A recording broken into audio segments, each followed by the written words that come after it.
রবীন্দ্র রচনাবলীর নবম খণ্ড দিয়ে চাপা দেওয়া সুইসাইড নোট। ছেলেকে লেখা। লিখে হাতে ব্লেড নিয়ে বাথরুমে ঢুকেছিলেন মাস্টার মশাই। দুপুরবেলা কাজের লোক দরজার তলা দিয়ে রক্ত আসছে দেখে চিৎকার করে ওঠে। ছেলেকে লেখা এই তার প্রথম এবং শেষ চিঠি।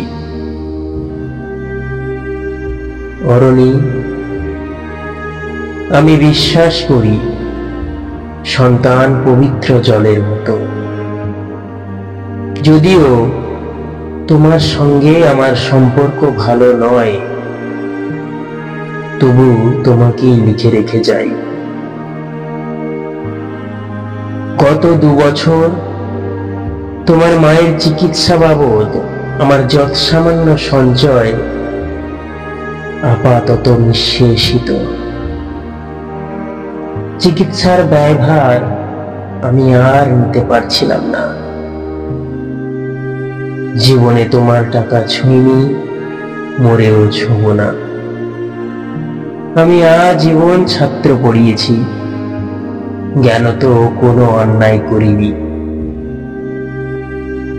গত মাসে আমার স্কুলে এক অভিভাবক এসে ঝুলোঝুলি করেন তার ছেলেকে নেবার জন্য।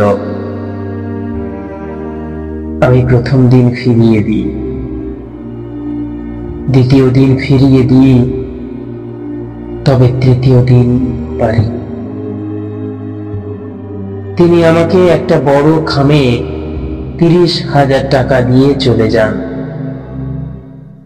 সেই টাকায় এই মাসে তোমার মায়ের চিকিৎসা চলছে।